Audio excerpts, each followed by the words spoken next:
পশ্চিমবঙ্গে প্রধানমন্ত্রী গ্রাম সড়ক যোজনায় অনুমোদিত ৬,৫০০ কিলোমিটার রাস্তার কাজে সন্তুষ্ট নয় কেন্দ্র। গত ১৯ ডিসেম্বর চিঠি দিয়ে কেন্দ্রীয় গ্রামোন্নয়ন মন্ত্রী জয়রাম রমেশ মুখ্যমন্ত্রীকে চিঠি দিয়ে বলেন, পশ্চিমবঙ্গে প্রধানমন্ত্রী গ্রাম সড়ক যোজনায় যে রাস্তা তৈরি হয়েছে তা অত্যন্ত নিম্নমানের।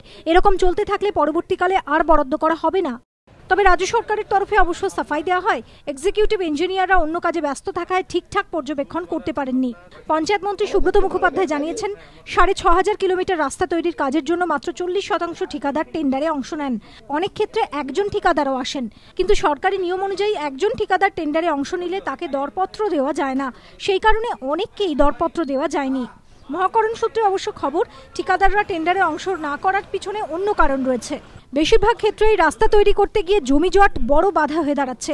পাশাপাশি গোদের ওপর বিস্ফোরণের মতো বিভিন্ন জায়গায় ঠিকাদারদের কাছ থেকে জোর করে তোলা আদায়েরও অভিযোগ উঠেছে। এদের মধ্যে শাসক দলের একাংশ নেতাকর্মী রয়েছে বলে অভিযোগ। তৃতীয় কারণটি হলো বকেয়া টাকা আটকে রাখা।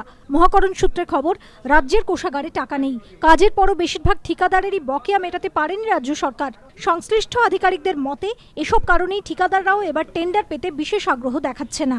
যদিও এই বিষয়ে কিছু বলেননি পঞ্চায়েত মন্ত্রী, তবে তিনি জানিয়েছেন ২০১৩-১৪ অর্থবর্ষে প্রধানমন্ত্রী গ্রাম সড়ক যোজনায় রাজ্যে আরও ৬,০০০ কিলোমিটার রাস্তা তৈরির বরাদ্দ দিতে পারে কেন্দ্র। কিন্তু সূত্রের খবর, ঠিকাদারের অভাবে কাজ না হলে সেই টাকাও ফেরত চলে যেতে পারে। আর এটাই রাজ্য সরকারের সবথেকে বড় চিন্তার কারণ বলে মনে করছে ওয়াকিবহাল মহল। সুমন ঘরাইয়ের রিপোর্ট, এবিপি আনন্দ, কলকাতা।